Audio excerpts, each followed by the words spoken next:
a brand new wave, drowning out the noise that's tame. Liberty whispers through the brave, breaking free from every chain. Nullify the rules they crave, crypto beats that pave the way. Anarchy with minds that's safe, algorithms new dawn today. Out of bounds and out of sight, building futures pure and bright. Escape the grip and win the fight. Welcome into the legacy ride.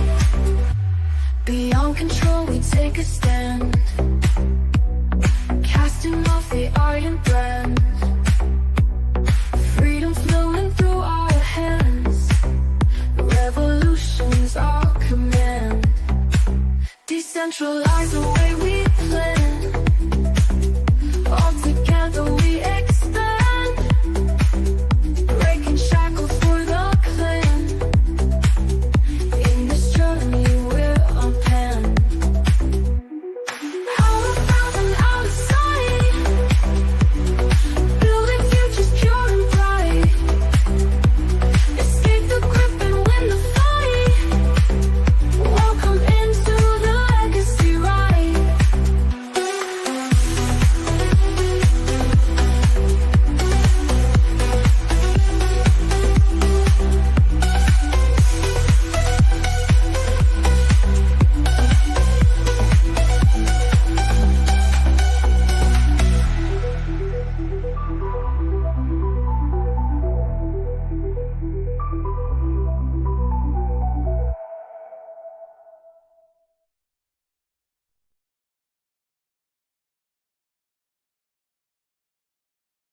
Hey, you're on mute.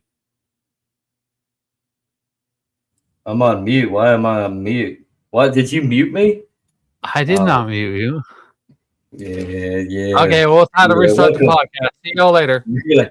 Man, we'll see you in a bit. We'll restart. So We're no, pulling a Rocky the Fire Bernstein. restore me the joy of your salvation, and uphold me with a willing spirit. And I think that takes us to what the title of this podcast today is, which is Renewal and Rebirth, restoration for what really matters in life. And I think we can apply that in any facet of our life. You don't have to take this into a Christian sense of anything if you don't want to, but you can always understand that in anything and everything that we put our minds to, the creations that we create, the infrastructure that we place together, the structures that we try to emphasize on and build up, the walls that we build, not walls that trap us in, but the walls that are of structural sound, the technologies, anything, economies, even politics for that matter, and how we govern ourselves. We have to get back to a transcendence frame point. We have to learn how to restore and transform each other as communities, as individuals. What does it all mean? How do we do that? Yeah, I think that definitely could benefit a lot of people to learn these sorts of things.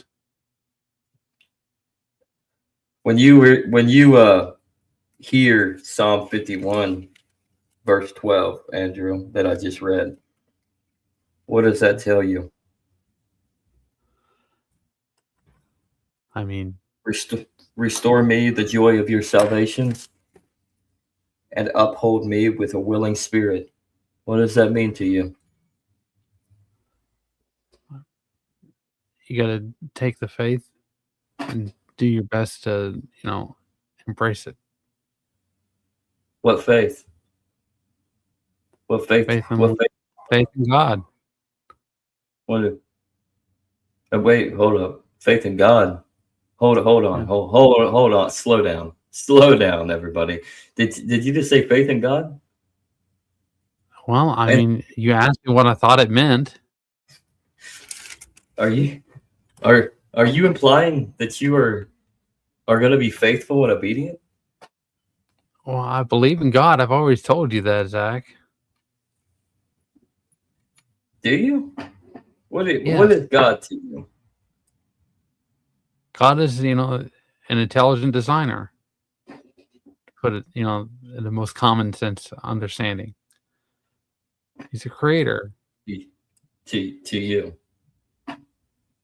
To me, Yeah, to uh, you. To you. We all know that God is the intelligent designer, the creator, omniscient in his ways, the source of all, the source of life, the foundation of this universe, the dimensions, the complexities of everything. I mean, we all know, at least the majority of us should know. But what is God? What is God to you? I mean, he's the ultimate power, the ultimate authority. Does he grant you your free will? I think he gives us the tools to seek them and achieve them. Achieve free will. Yeah. That sounds like the deist that I know and love. He gives us the tools to seek our own choices in the matter, and that is it. He walks away. He creates us, hands us some tools, and says, "Get on with it, you little MFers. Do whatever. I don't care. Make chaos or organize it into a structural realm of a better society or whatever." Yeah. I I think guess you could say that. I think God's more personal than that. I think he intervenes in any capacity so long as you ask. So he wants you to come into relationship with him. That's if he didn't, then he would not have sent his only begotten unmade son. Begotten unmade. He would not have sent his son in Christ Jesus, because I think it is through, and this isn't just I think, this is teaching as well, church teaching as well as scriptural, but Jesus is the way, the truth, and the life. Those who seek the Father must go through him. So in all essence, if we seek relationship with Christ, then we are inevitably attempting to reach for a relationship with the Father. And so that is where my theism trumps your deism in my perspective, because I adamantly believe that the Father wants us. If you go to the good old book, the roadmap of salvation, God seeks. Look at Noah.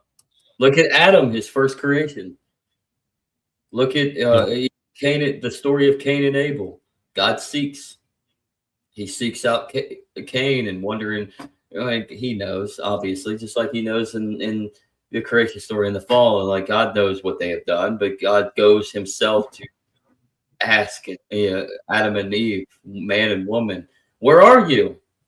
Well, of course, God knows where they're at. Of course, God knows what they did, but he wants to hear it from them. He seeks Cain when he knows what Cain has done. He murdered his brother, Abel, but he wants to hear it from him. He seeks Noah in the flood and builds a covenant. It's covenantal. He seeks him in order to, to give him the capacity of 75 years, to give him the warning, to tell him, I'm going to do this. So just so you know, when I do this, I want to save as many as I can. Who is righteous? Who is obedient? Who is faithful? Who wants relationship with me? He seeks Abraham, and through his faithfulness and obedience, he leaves Ur in Chaldea and travels thousands of miles to make a way for Canaan. He seeks Jacob, the one who struggles, wrestles with him, and renames him Israel, which I just said, the one who struggles with God. Sound familiar there, Andrew? I mean, I can see how you put it that way. Yeah. Yeah, what the state of Israel's doing makes sense. Israel's always struggling. They break it. I mean, the Israelites broke covenants. They struggled. They struggled to ascertain. God freed them. He seeked out Moses to free his peoples from the bondage of slavery in Egypt. And we can go so far, so far, and so far and so forth in the matter. So it's covenantal. It's relationship building. God reaches out. He reaches out to each and every one of us. In the new covenant, he reaches out to each and every one of us. And he wants us to be embraced within his church. Whether you believe it's an invisible or a visible, it's visible, people. It's the church is the visible idea of the invisible God. The bride of Christ, who is the visible image of our God, the incarnation.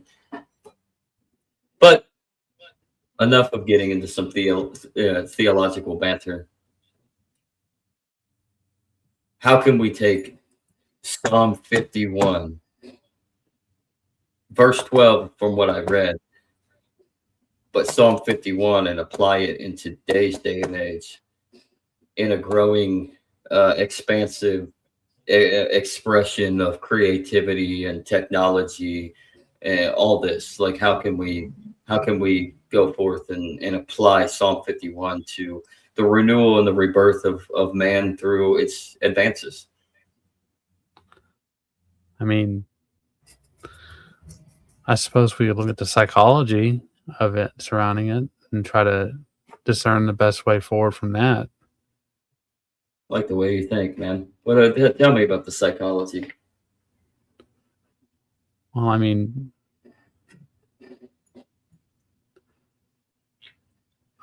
I don't know specifically. I just, I had to actually sit down and look at it. You brought up psychology. Come on, man. I realize that, I realize that, Zach. I mean, I'm just, this isn't my wheelhouse. I'm not trained in this. You've done enough research into psychology to I'm talking about more religious things. I don't know the context, the history like you do. All right. Religion. All right. What is, psychologically speaking, let's stay on the topic of religion. Psychologically speaking, where does it apply, psychologically speaking, of why over the millennia human beings have gradually and almost always communed together in certain belief structures, had to have certain systems apply in order to try to identify our purpose within life, Mr. Psychologist?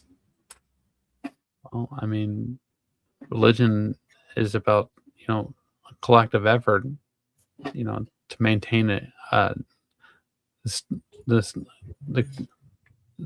God's creation and his perspective. As a duty and service in that.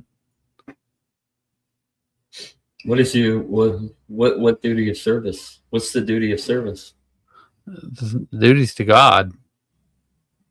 Yeah, but what about the service? What do you mean by service? Well, I mean, the community, being there and available for one another.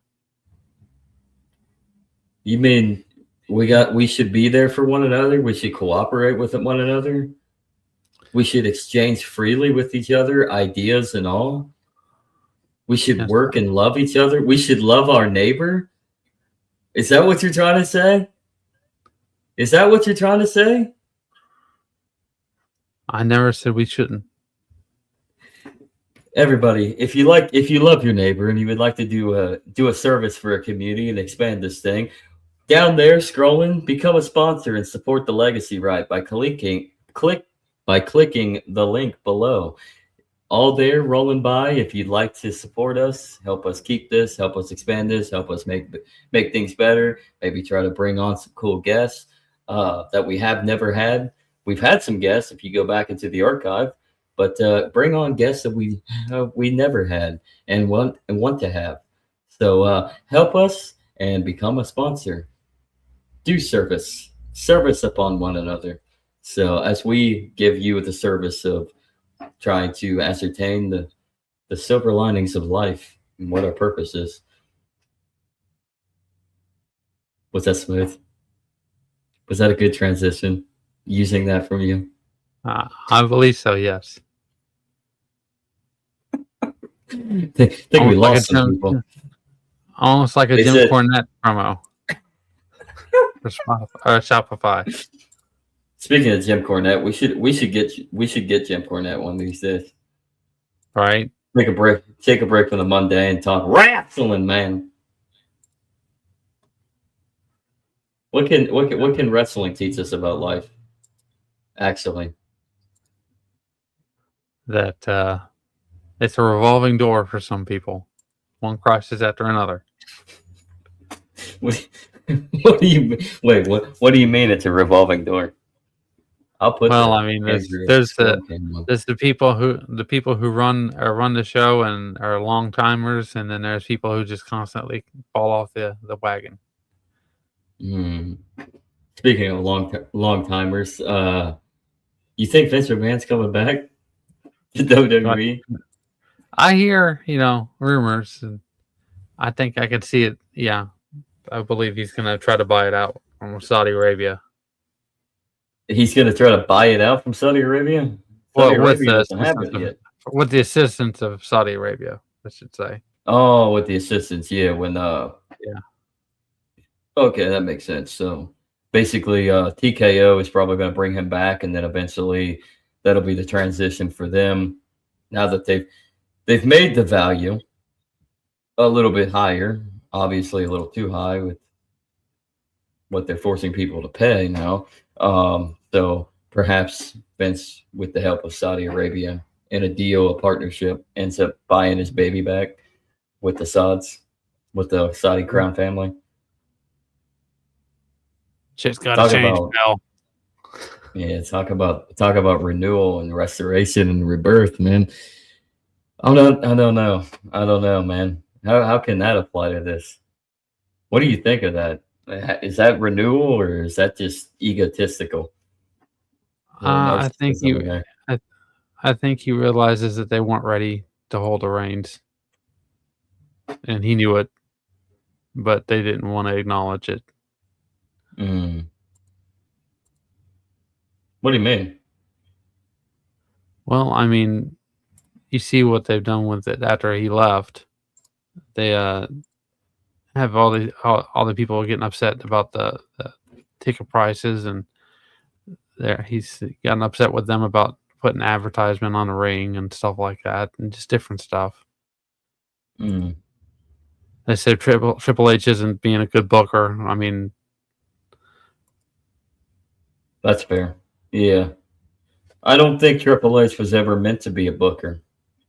No. I think when you put him in the shoes to fill these bookends, I think he's terrible. I think if you keep him on a creative team and let him focus more entirely on creative, I think you have something there. I think he can be a very creative mind, considering the fact that he was a superstar at one point, so he kind of knows the insides of that. So like, I really do think when he is in charge of a creative, which at this point he's not, he's also the booker and the in charge of content. What's his official title? Chief Content Officer. So that's broad. That's a broad term. Like, what is the content? What does it mean to be Chief Content Officer? Well, that I think entails to many different variety. Like, that could mean your social media marketing. That could mean your booking for matches and storylines. That could mean in charge of the creative team with how those storylines are to develop. Who are your guests that you want to come onto the show? Also interlinking to larger brands to pull them in for sponsorships, or even do what he did with Netflix, with getting Raw on Netflix, renewing deals with NBC, bringing SmackDown over to USA from Fox, et cetera, which those are kind of good things. I mean, don't get me wrong. But then what are you doing to apply it? So in effect, Yeah. I think we're And actually staying on the topic of what our title of the show is. So go ahead. well, I mean, another thing is that, he's distributing content over all these different platforms, and it gets extremely Oh, yeah. expensive for somebody who wants to watch, and be a consistent fan to actually be able to do something like that. Yeah, you have I mean, you have all the slew. You have the NBC Universal deals, and you have the Netflix deal. You have the A&E deal with all the docs and all the programs they have on A&E. Um, they've overexpanded, and that is going to cause them to inflate their prices, on top of the fact that the dollar is garbage. But that is going to see a cycle of influx in the pricing, because they have to. You're selling all this, you have to pay for it somehow. So how do you do it? Well, you up tickets. You up tickets, you up merchandise. Oh, that's another thing. Merchandise in itself. I mean, so Yeah. And what do you think about them going back to Las Vegas? Apparently, the sales have been down for that as well. the sales is down for that, probably because WrestleMania was hot fucking garbage last year. And people got ripped off because they expected The Rock to be there, and The Rock didn't show. He wasn't there. So I think it's a redo. I literally think the reason they're going to Vegas, and the reason why they announced it so quickly after last year's show, is because it was a redo. I think they want to go to Vegas to try to redo it, try to see if they can like better themselves from their absolutely dreadful bots from last year's WrestleMania. That's my opinion. I don't know if that's the reality of it. I mean, most of it, obviously, the reality of it is money, obviously, marketing. It's Vegas, it's Las Vegas, so try to do another show in Vegas. But when it all comes down to it, in my perspective, I think it does come down to a redo. Yeah. Well, I know that they're blacklisting anybody who wants to watch the pay-per-view in the Vegas area. They have to actually go to the event, and I think that's pushing a little far. That's greedy. Yeah, that's a little greedy, man. That's actually greedy, and you got to be careful on that, because when all you care about is the dollar signs, then what do you have? You're nothing. It's like the people who bought out the Newegg website, which is a computer supplier company out of California. They're from China, and they don't know the territory, and so they dropped the ball significantly, and they're really hemorrhaging money. Speaking of hemorrhaging money, become a sponsor, everybody. It's scrolling there down at the bottom. Anyways, so what can we take from WWE right now and how they're leveraging their business? I think they've been leveraging their business for this exact moment. I think you're right. I think Vince McMahon is going to come back on board. TKO is going to bring him back, and it's effectively a leverage for them to try to sell it back. And Vince McMahon is going to come up with a deal like he initially wanted to try to do with the Saudis. And you're going to have a Saudi Arabian McMahon family partnership that buys out WWE. And we'll see where you go from there. I think it would probably actually benefit. I do think it would benefit. As much as we don't care about Saudi Arabia, the fact of the matter is, I think they're really avid like wrestling fans. So I think it might be a good thing, but I don't know. It probably isn't. I think WWE's kind of dead. Wonder it's on wrestling tonight. What is on wrestling tonight? I don't know. Apparently, what do you think? We think about Shane O'Mac. You think he's going to be able to pull anything off with AEW? Is he? Wait, hold up. Hold on. What? Apparently, he's still trying to get involved with AEW. At least last I heard. This is a couple weeks ago. You know what? That's a great story right there. You know why? Because remember the last time that he got involved in another organization? Obviously, it was post, and it was definitely part of the story. But that kind of makes me wonder if the McMahons aren't trying to move in on AEW as well and do what they did to another sister company way back in the day. Well, I mean, I definitely think this is something that's been in the works for a while. If it's real, if it is real, I honestly, like, in all realistic format, I think Shane has some issues with his father, like in reality, especially with everything that's come up. And I think a lot of and then I think he's pretty much with everything that's come up and the relationship factor between both Linda and Vince, and then business as well, way back in like 10 years. I honestly think this would be something that's more of an independent venture when it comes to Shane.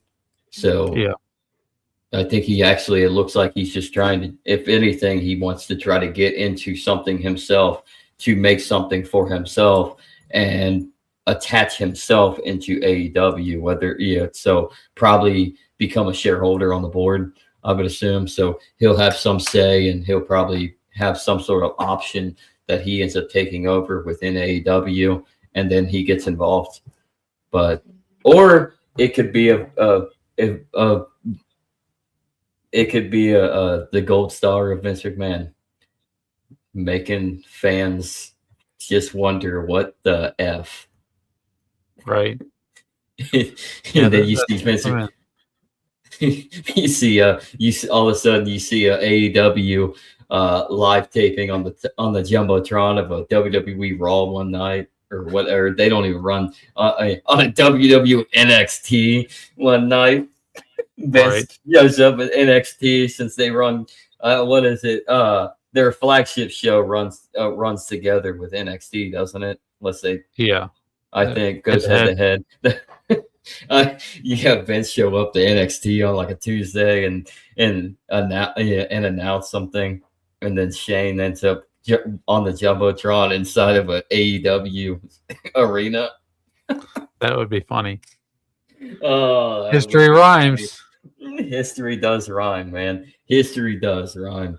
So, and speaking of history rhyming, when it comes to, I hate to jump into this, but when it comes to the politics of the day and the advancements that are there, but politics just always, because of that tribalism, not to say that certain tribalism can't be a good thing. In fact, it is a good thing when you actually treat tribalism correctly, which is family and community. But the tribalism of fake affiliations that politics creates, the divisions, and it seems we're so advanced technologically in today's world, but yet we can't get over the hump of certain facets because we've hindered ourselves, whether it be too much regulation, whether it be too much political upheaval, whether it be too much overextension of a global currency, whether it be it just, you name it, right? So the overextension of ourselves, and then the upheaval and the division that it creates. How do we rectify this notion? How do we reframe ourselves into an advancing future technologically to embrace and benefit humanity and our societies in this world? But I mean, how do we take a step and allow the adaptation of these new technologies so that we can emerge into a benefactor rather than it becoming a hindrance and yet another game of political upheaval. Well, I mean, you can de-escalate violence in political sense by, breaking up the power structure. And I mean, that sounds easier than it actually is. It's always easier sounding than it actually is. And the easiest way to do something like that is to recognize, everybody being on the same page is counterproductive to the long-term effects of our society. And in order to mitigate conflict and move forward from here, be forward thinking, is by, diversifying our mechanism of communication, and that's the dollar.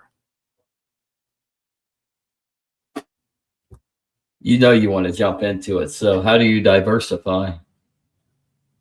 Well, value is subjective. That's what the Austrian theory is all about, right? Is that people have to compromise certain positions in order to move forward with their life, even if they don't want to. And so they're going to have to barter. They're going to have to use gold and silver, bronze, whatever it is, Bitcoin, crypto, cigarettes, ramen noodles, milk, in order to Sex. fit the need. Sex, that does happen with people. Sadly, it does. In order to pay the bills, and the bill does come due, whether you like to acknowledge it or not. I mean, credit card is only so far. At some point you have to max it out, and then you have to start paying back interest. Clip this, by the way. But I'm going to bring something that is going to probably anger some people because they're going to look at this as a price fixing scheme. But what is your concept on the idea? This is pulling from Thomas Aquinas, who was, in my opinion, the purveyor of what Austrian economics actually does represent. I think there's some division there a little bit between Catholic social teaching and Austrian economics. I think that there needs to be some sort of kind of control when it comes to the community standard, so that we don't have, we can't have unadulterated, like unfiltered, unbridled free market. We can still have a free market, but we do need to control it down to the community level. And I think one thing would be the concept of Aquinas's idea of just price. Now, remember, the school of economics was not really a thing back in the 14th century. But he has a point in presenting a just price scenario. You're effectively coming up with a standard of how to not price out people, not necessarily price fixing, because I think that's a bad thing when you're turning towards the 20th and 21st century logic. But what are your thoughts on how to utilize a Aquinas style just price idea combined with Mises and the Austrian school within economics and monetary theory?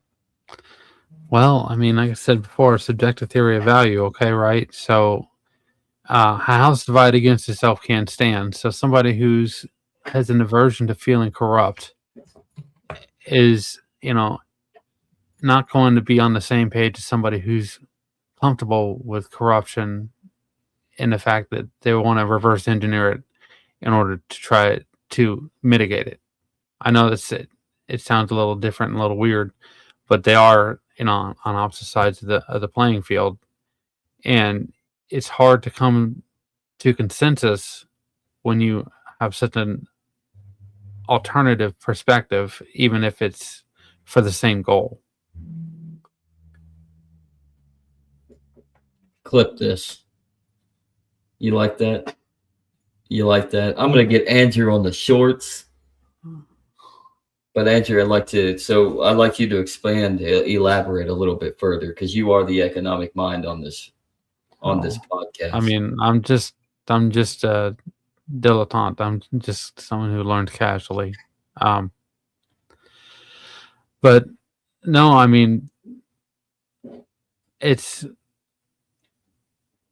there's a it's a territory for subjective feelings and psychology, and a territory for objective feelings, or objective, uh, subjective and objective, and they're concentrated in different areas, and so they have different strengths and different weaknesses, and it's trying to work around and work with those different territories to better move forward, like I said before, uh, in life, in order to find some level of success. No one's 100% successful 100% of the time, and you have to take that into consideration when you're dealing with any particular project or idea or conflict.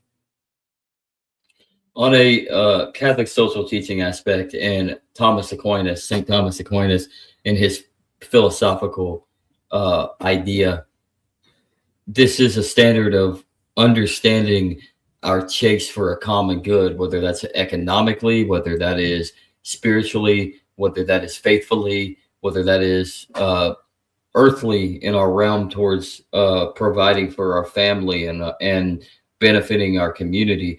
We're all in some sort of pattern to try to formulate an aspect of good regimen.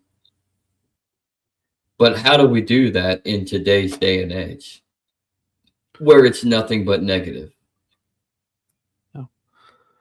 Well, let me kind of dive back into what I was just talking about. Say you take the term, what's the worst that can happen? You can take that in two different ways. Nothing's going to happen. It's going to be great. Everything's going to be fine. Let's just keep going. Or absolutely the worst is going to happen. We have to be prepared for everything.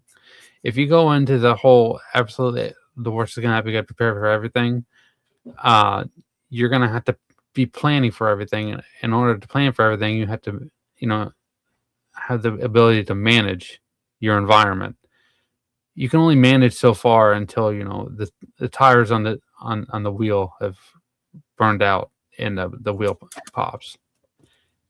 This is the same way as if nothing's wrong, you're gonna get to the point where, okay, if nothing's wrong, then the tire's gonna go forever. It's two sides to the same coin. Explain that for the laity. What do you mean, two sides of the same coin? We talking politically two sides of the same coin? It's all the same, but like I'm talking about psychology. I'm psychology. Just, I mean, it's we're talking on a heads and tails. We're talking, yeah. So we're talking on a psychological level. It's a problem, but they go in opposite directions, and you can't expect to be able to speak to an issue if they go in opposite directions, even if they come to the same conclusion. How very Jungian of you on that one, actually, because I agree. I think two sides of the same coin. You have the ego, you have the super ego in confrontation with each other, and you're trying to fight between these two constructs within your subconscious with your id in the middle. So, I mean, I want you to elaborate a little bit more. And excuse me, Shauna is messaging on the Telegram. Oh, it's okay. Paging Dr. Bud's in reality. Hey, he'll be back. He'll be back, everybody. But I don't know if Bud's in reality will be back. But Sean Collins will be back, better than ever. Go on, Andrew. Well, I mean, that's just an interpretation of fear, I think. What is there to be fearful in this? Why be fearful of anything in this society? Why are people letting their anxieties control them? Well, everyone has anxieties. I mean, I don't know so much about control. It's more about just concern.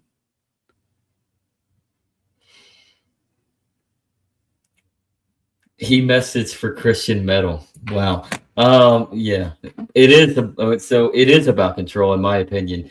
Go check out some Christian metal, everyone. But yeah, it's about us trying to control ourselves, control our egos, control our subconscious, control what we really cannot control. And I think it comes to the point that we need to finally realize that sometimes we can't control what is exterior or even what is interior. I think sometimes we have to go beyond ourselves. We have to eradicate that ego. Talk about an ego death. We have to eradicate the ego. And I'm a Catholic, so we're in the middle of Lent right now.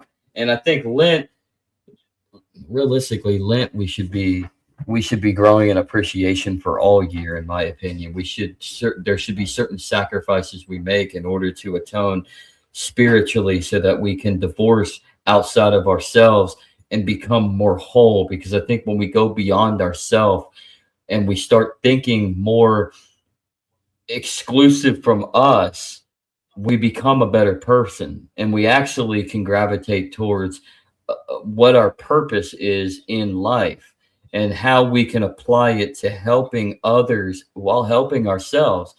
We have to go beyond ourselves. And I think that's where the fear is. I think that's where you do have the conflict between the ego and the superego on the interior of the subconscious, and why the id is in conflict and trying to balance it all out, and freaking out, screaming into the void because the ego and the superego just won't shut the hell up, and stop fighting, because we're fearful in ascertaining what is our purpose. What is my purpose, Lord?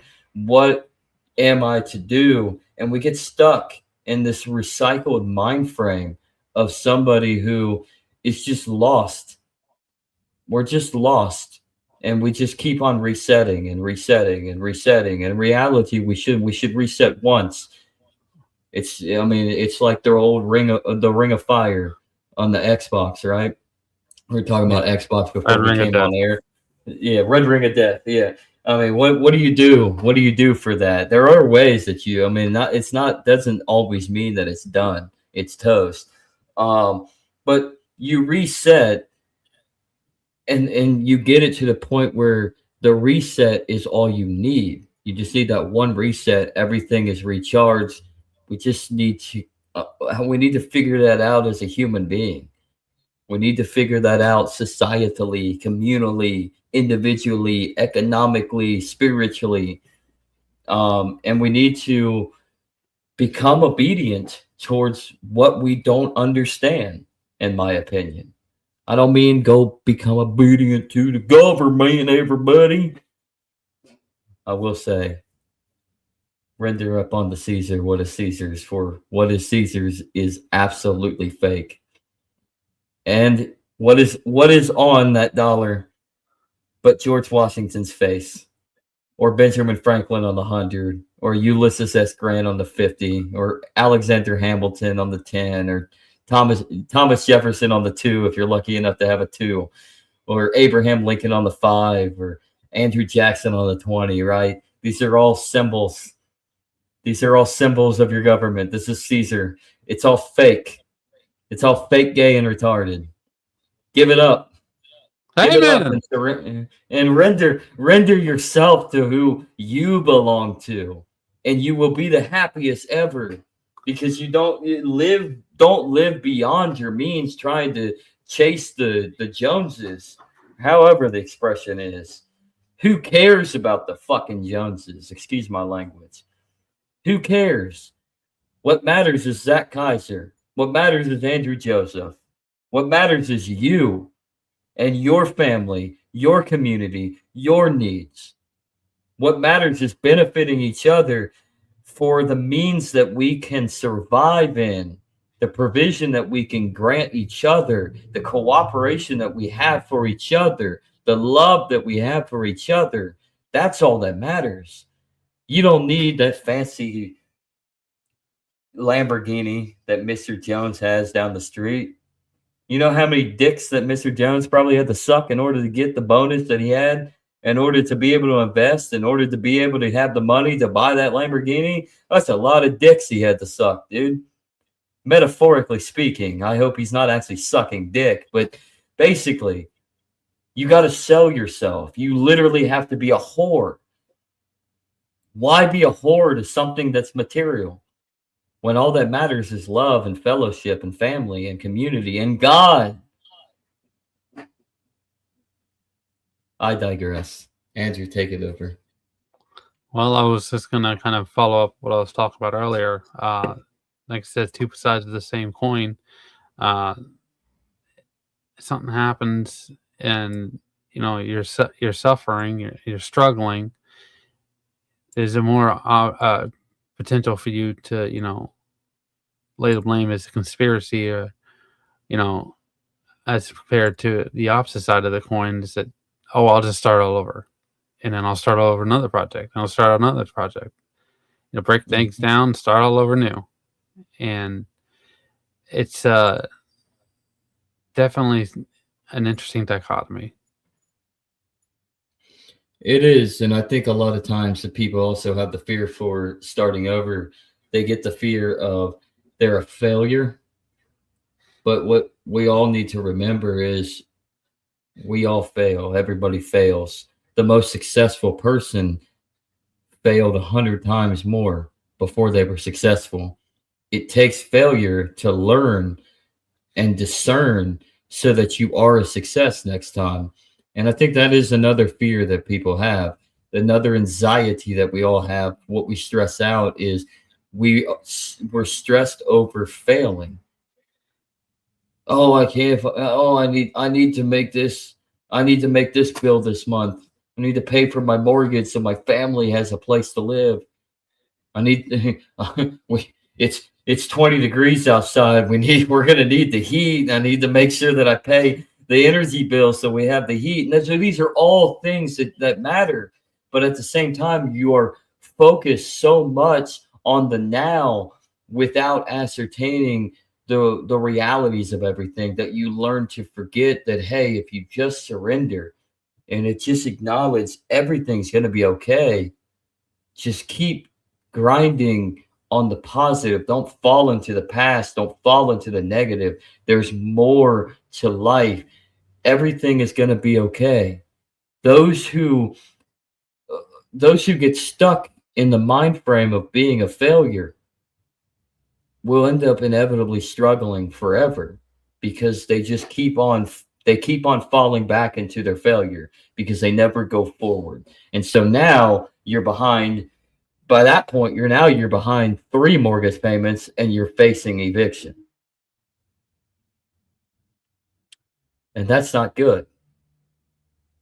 But if you're behind only 1 mortgage payment, here's the thing. Get a hold of your broker and work with them.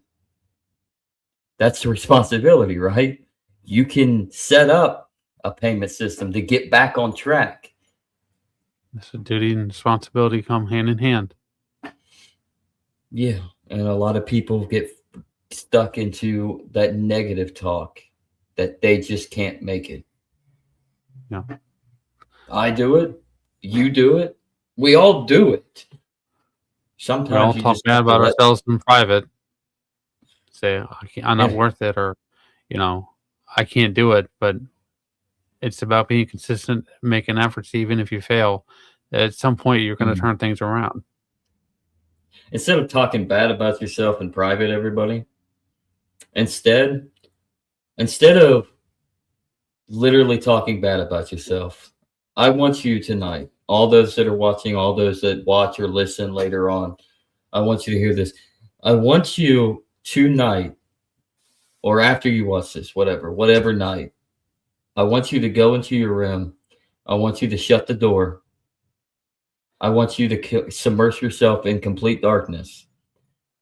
And then I want you to talk to your Father who sees in secret. Just talk to him. Literally just have a conversation between you and your Father who sees you in secret, who goes heart to heart with you in secret, who will reward you in secret, and just talk. Let out all your sorrow. Let out all your grievances.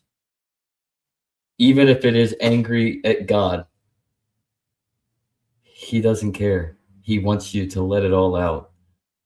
So shut the door, turn off all the lights, and talk to God.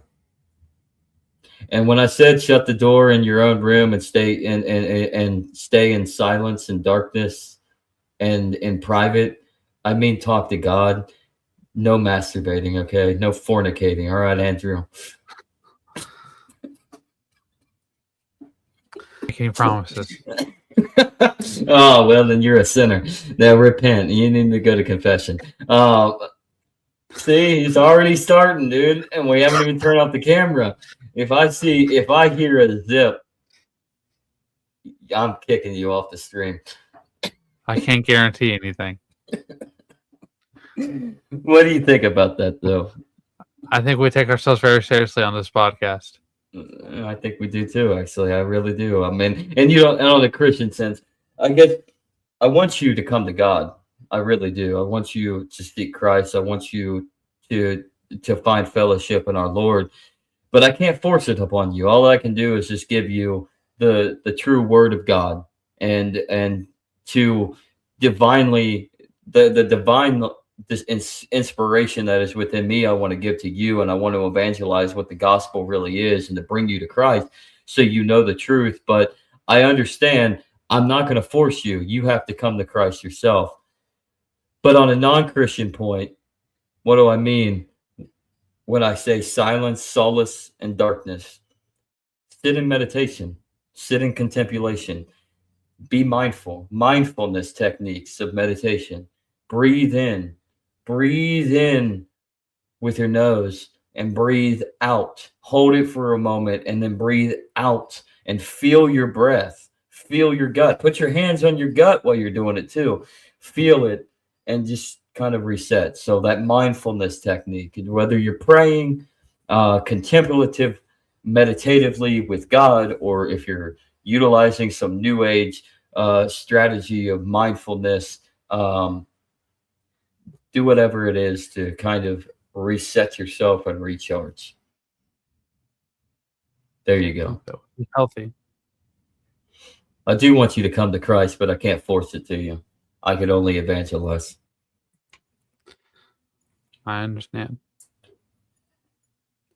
You're the man with a monologue. So, anything else to say, Andrew?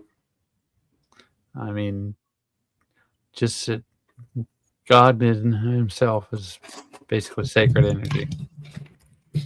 Oh, buddy, a big cat. I had to bring our cat in. Where's it go to? See, take this for a moment, everybody. Take it all in. Take it all in. See this big Meow. this right here. Snap this, screenshot this right now. This is going to get us to 100,000 views right here. Just Duke. Hey. 100,000 views, Duke. You better bring it. You better bring it. So Here comes the pain. everybody likes cats. Everybody wants cats, man. They want cat videos. Well, there you go. You got a cat. Like and share this. Share all this with your friends and family. Get us to 100,000 views because you know that they're just going to fast forward everything and get to the cat. Just tell them there's a cat in there. Be like, where are we at? We're at like the 54-minute mark. Watch us on Catterday. Yeah. Watch us on Catterday at the 53 to 54-minute mark. You'll get a cat. That's it. Then turn us off.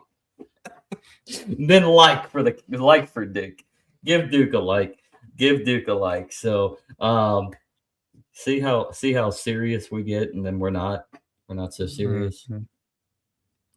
So speaking of seriousness, but not so serious, I guess, become a sponsor, everybody. Support the legacy, right? So we can keep doing what we want to do.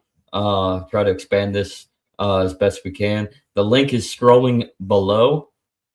So become our sponsor and let us build a community. So if you would like. So we would love you to. But like and subscribe us over on YouTube, The Legacy Right. I think it's either The Legacy Right or Legacy Right. I don't remember, dude. But The Legacy Right over on YouTube. Like us, subscribe to us, leave a comment, ring that bell. It's The Legacy Right. Yeah, it's The Legacy Right. What's the at? At The Legacy Right. There you go. At The Legacy Right on YouTube. So, but yeah, so share this all with anybody and everybody, and let us try to find some sort of inspiration in life. That's why we call this third season that we're on. Our first season literally lasted for what, Andrew? Like 2.5 years. Mm-hmm. And then last year was the weekly legacy. This year is about silver linings, finding every little sliver of silver linings, the positive and what is negative. And that's what we want to do. We know that there's a sliver of positive and all the negative. This world is being sandblasted with negative, whether it's your anxiety, your stress, whether it's fake money, whether it's war all over the place, whether it's riots and violence all over the place, whether it's Israel committing genocide or Iran killing their own citizens. It's all over. Like, the negative is all over. Let's find the positive that's nestled within all the negative that's being bombarded into our heads every day when we turn on the news, YouTube including. Your podcast circuit, like, everything is becoming like the alternative media is becoming the new legacy media. Ain't that some shit there, Andrew? Why is that? Well, I mean, it's only possible for bread to stay, on a shelf for so long before it starts to decay. That's called shelf life, and that's what the media is. The legacy media is at the end of its shelf life. Yeah, but the alternative media is turning into the legacy media. So effectively, the legacy media has got its legacy continuing on full scale with this new social media apparatus of alternative, whatever that's supposed to mean. Well, that's what happens when an organization takes over another one, is that they keep it in play for a while, and then they start making changes. And people that were there, making the actual progress and making things successful, move on to new projects. Google runs the world, everybody. So in order to combat Google, come on over to den.social. That's den.social, SOCIAL, den.social. Come join a social media revolution where algorithms don't matter. They don't. Literally, you matter, and everybody votes on a DAO. And you're rewarded or not rewarded. If you said something retarded, then you'll get a down vote and you'll lose some money, some tokens. I can understand. So come on over to den.social and join that social media revolution. And check out World Blockchain Roundtable every Thursday at 11 a.m. Eastern, 10 a.m. Central Standard Time, soon to be Daylight Savings Time in a little less than a week, about a week and a half now. So weird. That's very fast. So I'm looking forward to it. So join the World Blockchain Roundtable tomorrow at 11 a.m. Eastern in the morning on YouTube. Dragon Chain, Litecoin Lisa streams it when she's on. Satoshi Sean tries to stream it when he's on and not late. We stream it on the Legacy Right. It is also on X, and you can also catch it on Den Social, the YouTube page. You can also catch usually 2 p.m. There was one today. I'm not entirely sure what the schedule is going to be.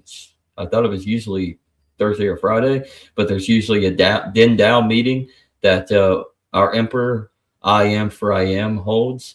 And he just goes over the nitty gritty of everything that's going on with Den, as well as Joe an hour before World Blockchain Roundtable. So, and all the updates. So other than that, Super Andrew, Happy Dragon Lucky. Yeah, Super Happy Dragon Lucky. That's exactly what it's called. It comes on 10 a.m. Eastern, 9 a.m. Central on the Dragon Chain YouTube channel and X. So other than that, anything else you want to jump on board? You want to continue some more? I'm looking forward to tomorrow's episode of World Blockchain Roundtable and seeing everybody there. Yeah, what's the topic, by the way? That I don't know off the top of my head. I had to go back and look. Look it up. Look it up. We have a Telegram, dude. We can pull it up. I'm doing that right now in just a second. Excuse me, princess. It's obviously not BitConnect, right? Well, BitConnect. Tomorrow's episode is going to be about systems that should use blockchain and not centralized databases. That sounds like a Greg. Kind of. Sounds like a Greg. Could be a William, though. You know what? I think it was a William. Probably.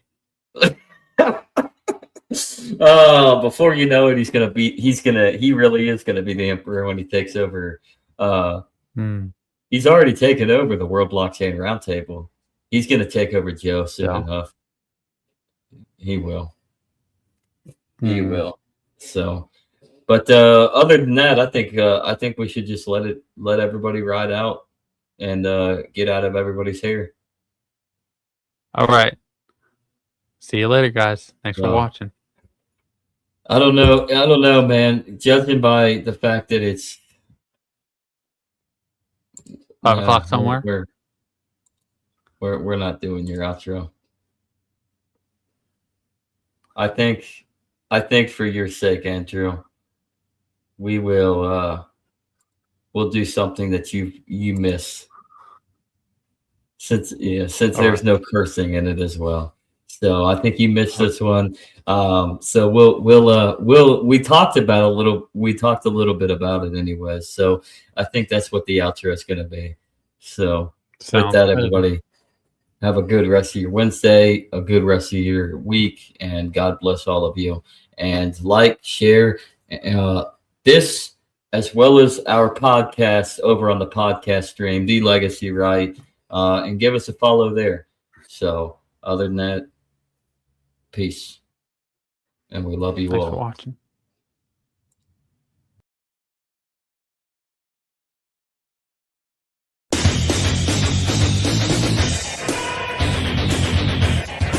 Good evening, ladies and gentlemen. I'm Steve Okerlund, and I'd like to welcome you to WCW Nitro.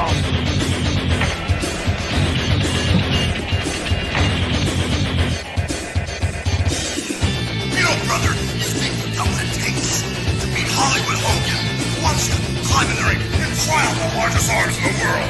Holy style. You want to wrestle an inch more Ric Flair, you gotta be able to walk that out and style and profile. Woo!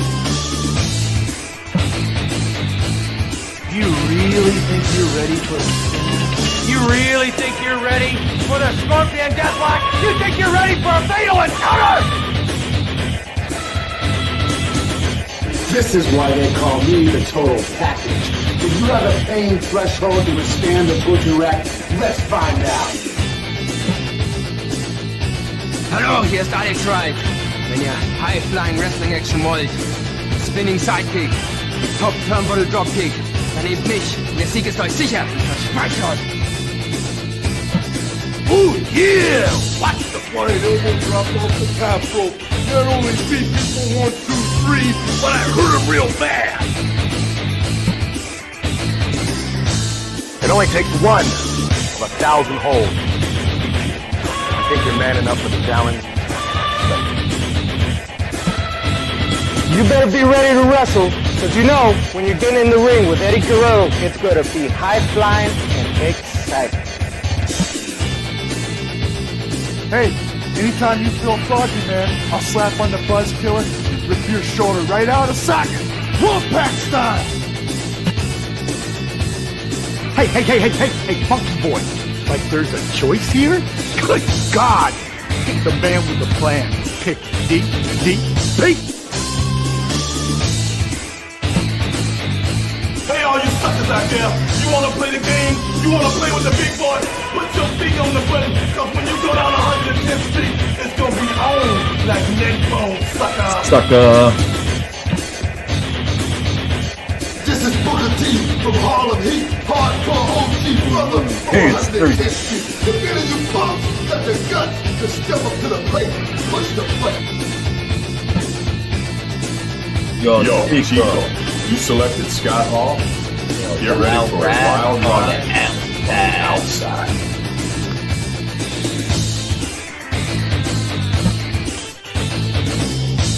Hey there! How'd you like to get power bomb? Come on. Kick me. I'll play it. I blocked Andrew.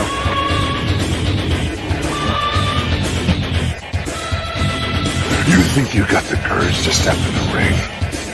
I think you're gonna wind up with a snap neck with a choke Jacob, slam. wrestle with God. Big Show, you don't scare me.